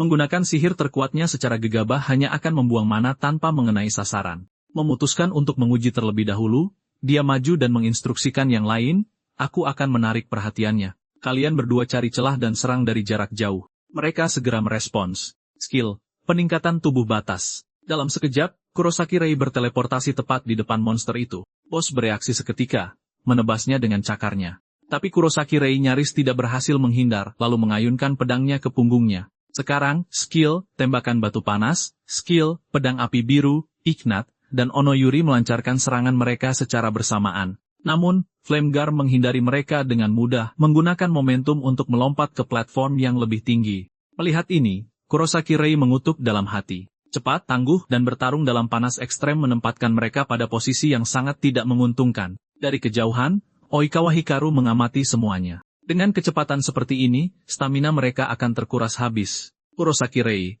bagaimana dia akan memecahkan kebuntuan ini? Sebuah ide muncul di benaknya. Dia menoleh ke Ignat dan Onoyuri. Incar kakinya. Cukup perlambat gerakannya. Tidak masalah. Serahkan pada kami. Semoga rencanamu berhasil. Mereka merapalkan mantra mereka bersama-sama. Onoyuri melemparkan beberapa pedang api biru terlebih dahulu, memaksa bos keluar dari platform aslinya, memanfaatkan kesempatan itu. Ignaf memperkuat mananya melalui tungku suhu tinggi, memanggil tembakan batu panas raksasa dan menembakkannya langsung ke Flamegarm. Tetapi bos masih menghindar dengan kecepatan tinggi. Namun pada saat itu juga, tidak peduli seberapa lincah makhluk itu, mengubah arah di udara itu sulit. Kurosaki Rei memanfaatkan celah singkat di udara, melompat tinggi dan melapisi pedangnya dengan mana elemen es. Rasakan ini skill, pedang beku. Pedang es raksasa itu menembus lurus ke tubuh monster itu. Dan dengan suara benturan yang keras, Flamegarm jatuh. Bos dungeon telah dikalahkan. Oikawa Hikaru menyaksikan dengan senyum puas. Kerja sama tim yang luar biasa. Seperti yang dijelaskan dalam laporan, dia benar-benar seorang penyihir dengan bakat luar biasa. Meski begitu, rasanya dia masih belum menunjukkan kekuatan penuhnya. Tepat saat mereka akan meninggalkan dungeon dan kembali untuk melapor, Oikawa Hikaru menghentikan mereka. Tolong tunggu, izinkan aku melakukan tes kecil. Saat dia berbicara, dia memanggil skill kotak persegi. Kotak ini bukan hanya untuk menangkap dan menahan monster. Ini juga bisa digunakan sebagai alat latihan. Maafkan permintaan yang agak mendadak ini. Aku ingin melihat potensi sejatimu. Aku ingin kau bertarung dengan sekuat tenaga dan mengalahkan makhluk di dalamnya. Tenang saja, jika terjadi sesuatu, aku akan segera menyegelnya kembali. Tentu saja, apakah kau menerima tes ini sepenuhnya terserah padamu. Meskipun Kurosaki Rei tidak sepenuhnya memahami niat Oikawa Hikaru, dia percaya tidak ada maksud jahat. Lebih penting lagi, dia membutuhkan pengalaman tempur nyata untuk menjadi lebih kuat. Jadi dia setuju. Setelah persiapan selesai, Oikawa Hikaru mengangkat tangannya dan membuka kotak persegi itu. Gelombang kabut hitam keluar, perlahan berkumpul menjadi siluet humanoid. Berdiri di samping, Oikawa Hikaru menyaksikan dengan gembira sambil berpikir, makhluk ini bisa mengubah wujudnya berdasarkan ketakutan lawannya. Aku penasaran apa yang akan muncul. Tidak lama kemudian, sosok itu terbentuk sepenuhnya. Itu adalah Kronos, Dewa Waktu. Pemandangan itu mengejutkan Kurosaki Rei. Bagaimana mungkin itu dia? Tidak ada orang lain yang hadir pernah melihat makhluk ini sebelumnya. Oikawa Hikaru berpikir dalam hati. Ini pertama kalinya aku melihat monster humanoid dan kehadirannya sama sekali tidak biasa. Karena ini adalah manifestasi dari alat latihan, itu berarti Kurosaki Rei pernah menghadapi sesuatu seperti ini sebelumnya. Kurosaki Rei menatap sosok itu dengan tidak percaya. Dia tahu itu bukan Dewa Waktu yang asli, namun tekanan yang luar biasa terasa sangat familiar. Itu membangkitkan kenangan dari kehidupan masa lalunya. Tatapan mengejek, cara manusia diperlakukan seperti serangga. Secara logika, entitas itu seharusnya masih berada di dalam kastil terbalik, tidak dapat muncul sebelum kastil itu sepenuhnya menjadi hitam. Yang berdiri di hadapannya sekarang hanyalah sebuah tiruan. Tapi Kurosaki Rei bukan lagi pria penakut seperti dulu. Bertekad untuk membuang rasa takutnya, dia mengayunkan pedangnya ke Kronos, namun serangannya dengan mudah ditangkis oleh pedang merah darah. Seperti yang diduga, bahkan sebuah replika bukanlah lawan yang mudah. Skill, peningkatan tubuh batas. Kurosaki Rei melepaskan tebasan kuat, membuat Kronos terbang mundur. Pada saat itu, sosok itu mendapatkan kembali keseimbangannya hanya dengan sekali lirik. Batu besar di belakang Kurosaki Rei tertembus hingga bolong. Ketiga penonton tertegun. Serangan macam apa itu? Bahkan tidak ada gelombang kejut yang terlihat dan dia berhasil menghindarinya. Kurosaki Rei juga terguncang. Tiruan ini telah mereproduksi dengan sempurna kemampuan Dewa Waktu dari kehidupan masa lalunya. Tanpa bertarung habis-habisan, kemenangan tidak mungkin diraih. Dia segera mengaktifkan sihir es, melapisi pedangnya dengan embun beku dan maju dengan pedang beku itu. Sungguh tidak bisa dipercaya, serangan itu tidak berpengaruh sama sekali. Bahkan embun beku di pedang itu langsung menguap. Itu tidak mungkin. Saat Kronos tersenyum tipis, Kurosaki Rei terlempar puluhan meter oleh satu serangan. Jika serangan konvensional sama sekali tidak berguna, bagaimana dia bisa melawan lawan ini? Melihat kejadian itu, Ignat menjadi cemas. Tuan Oikawa, bukankah ini semakin berbahaya? Ekspresi Oikawa Hikaru menjadi gelap. Memang, ini sudah di luar dugaanku. Tes ini berakhir di sini. Saat dia berbicara, Oikawa Hikaru mencoba menyegel bayangan itu kembali ke dalam kotak, tetapi tak terduga, segelnya gagal. Onoyuri bertanya dengan bingung, ada apa? Kenapa kau tidak menyegelnya? Oikawa Hikaru menjawab, aku sedang melakukannya. Tapi bayangan itu menolaknya. Aku tidak bisa memaksakan segelnya lagi. Kelompok itu membeku karena terkejut. Ini belum pernah terjadi sebelumnya. Sejak menguasai skill ini, Oikawa Hikaru belum pernah mengalami situasi seperti itu. Kurosaki Rei, monster macam apa yang selama ini kau lawan? Ignat dan Onoyuri bergegas maju. Kami akan membantumu mengatasinya. Tidak peduli seberapa kuatnya, dia tidak bisa melawan kita semua. Tetapi sebelum Kurosaki Rei bisa memperingatkan mereka, mereka sudah merapalkan mantra mereka, skill, ledakan api, skill, sabit malaikat maut. Ignat meningkatkan kekuatan ledakan Onoyuri dan Onoyuri menyerbu masuk dengan sabit malaikat maut terangkat. Sama seperti sebelumnya, sabit malaikat maut itu menghilang begitu menyentuh Kronos. Onoyuri bahkan tidak menyadari apa yang terjadi sebelum dia terlempar oleh Kronos dan menabrak Ignat. Benturan keras itu menghantam mereka berdua ke dinding di belakang. Oikawa Hikaru melangkah maju, suaranya berat. Kurosaki Rei, aku dengan tulus meminta maaf atas kejadian ini. Tapi tenang saja, apapun yang terjadi, aku akan mengalahkan makhluk ini. Skill, sihir pengikat, gangguan resistensi. Detik berikutnya, pengekang emas mengikat anggota tubuh Kronos dan bahkan kepalanya. Berhasil, dia tidak bisa bergerak sekarang. Namun bahkan saat itu, Kronos tersenyum. Dengan lonjakan kekuatan tiba-tiba, dia menghancurkan pengekang itu. Semua orang menatap dengan tidak percaya. Jika dia bisa menghancurkan, bahkan sebuah penghalang, melanjutkan seperti ini bisa berarti kematian bagi mereka semua. Kurosaki Rei berpikir cepat. Sebenarnya bayangan apa ini? Dia bisa mengambil wujud ketakutan terdalamnya, dan bahkan mereplikasi dengan sempurna kemampuan Dewa Waktu dari kehidupan masa lalunya.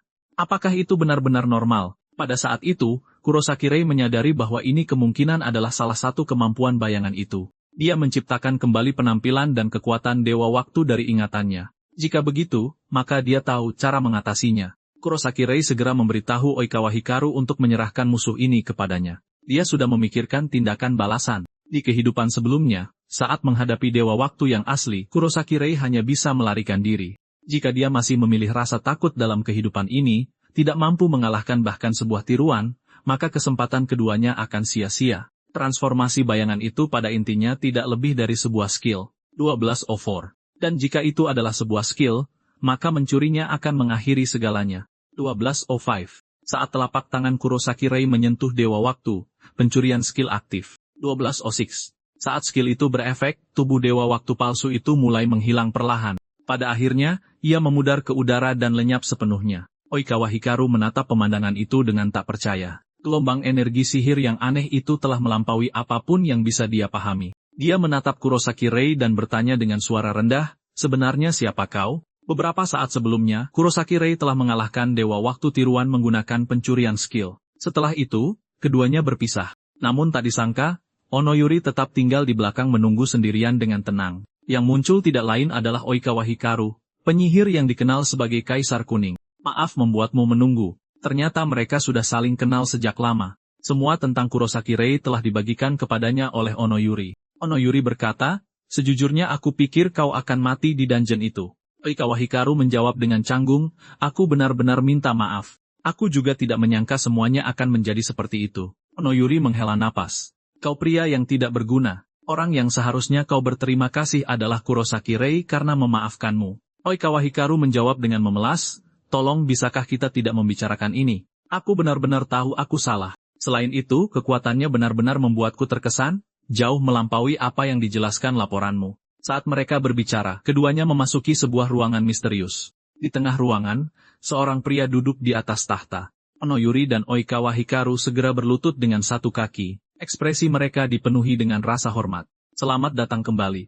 Kalian berdua bekerja keras. Tidak perlu terlalu tegang. Santai saja." Pria di hadapan mereka adalah Raja Warna yang lain. Raja Biru, Hojo. Onoyuri pun angkat bicara. "Mohon maaf mengganggu Anda, padahal Anda baru saja kembali dari dungeon luar negeri." Aura yang menekan mengelilingi Hojo Itsuki saat dia menjawab, "Jangan khawatirkan itu. Aku hanya mengunjungi sekitar 10 negara. Aku tidak lelah sama sekali." Oikawa Hikaru tidak bisa menahan diri untuk bertanya, "Bukankah itu berlebihan?" Hojo Itsuki menghela napas, "Seseorang di asosiasi harus menangani masalah ini. Mari kita langsung ke intinya.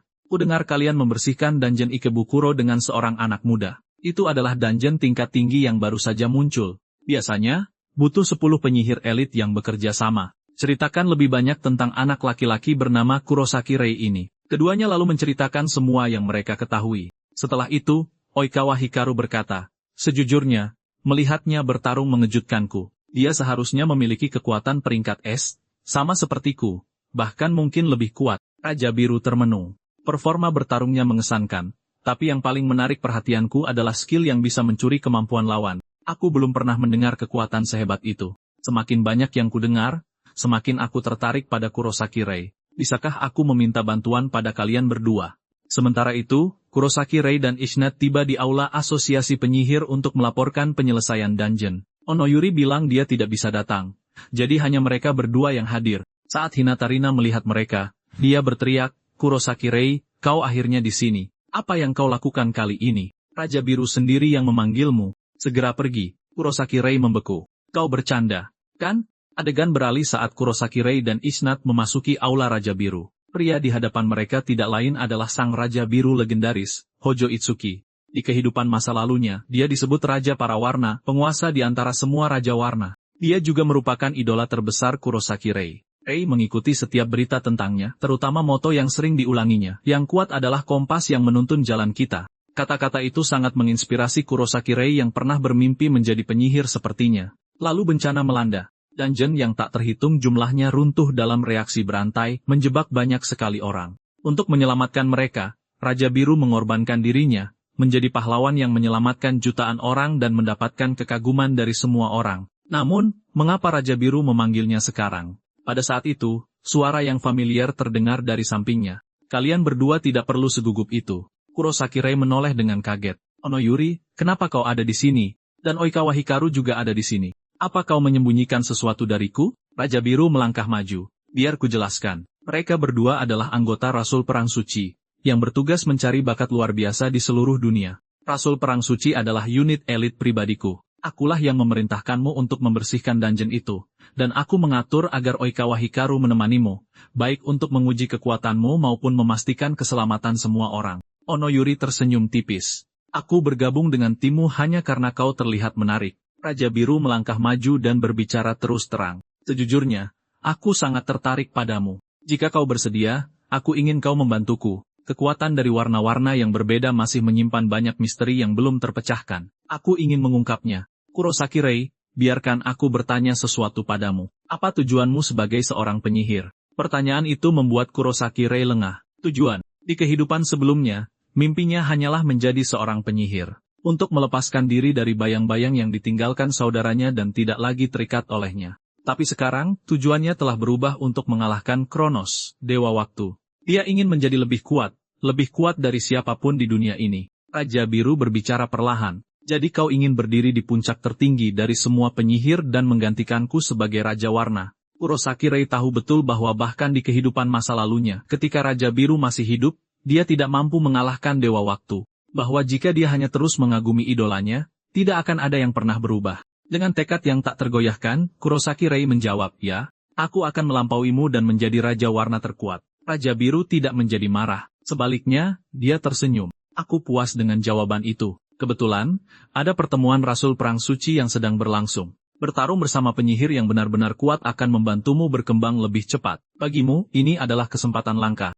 Tidakkah kau setuju? Kurosaki Rei terkejut dengan undangan itu, tapi dia tahu Raja Biru benar. Yang paling kurang darinya sekarang adalah kesempatan untuk berinteraksi dengan penyihir tingkat atas. Tanpa ragu-ragu, dia menerima. Saat pintu ruang konferensi terbuka, Kurosaki Rei melangkah masuk. Yang menyambutnya adalah pasukan elit pribadi Raja Biru, para Rasul Perang Suci. Rasul Perang Suci adalah inti dari kekuatan Raja Biru. Di kehidupan sebelumnya, setiap dari mereka adalah eksistensi yang hanya bisa dikagumi oleh Kurosaki Rei. Sekarang, dia telah diundang untuk menghadiri pertemuan mereka. Salah satu dari mereka melirik Kurosaki Rei dan tersenyum mengejek. Kukira pendatang baru ini akan menjadi seseorang yang istimewa. Ternyata dia hanya seorang anak kecil. Pembicaranya adalah salah satu Rasul, Song Qiao. Pada saat itu, gadis berkuncir dua, Shirai, melangkah maju. Beraninya kau mengatakan itu. Kau sendiri tidak jauh lebih tua darinya. Song Qiao membentak, hentikan. Aku akan mengatakan apapun yang kuinginkan. Dari samping, Yashiro menimpali sambil tertawa. Song Qiao, jangan terlalu emosi. Kusarankan kau mengurangi provokasi tak berguna ini. Yah, kalian menyebalkan sekali. Kemudian Oikawa Hikaru memimpin semua orang lebih jauh ke dalam. Kurosaki Rei, kalian semua silakan duduk. Aku akan menjelaskan permintaan Raja Biru. Layar cahaya holografik muncul di tengah ruangan. Kali ini, kita perlu membersihkan dua dungeon. Keduanya adalah dungeon dengan tingkat kesulitan tinggi dengan level yang direkomendasikan di atas 65. Jadi kita akan dibagi menjadi dua tim dan beroperasi secara bersamaan. Yashiro, Shirai, Dong, dan aku akan menangani dungeon Makahari. Dungeon Tama akan ditugaskan kepada tim Kurosaki Rei dan Song Qiao. Saat namanya dipanggil, Song Qiao melompat berdiri. Kenapa aku, Senior Oikawa? Bisakah Anda jelaskan mengapa tim dibagi seperti ini?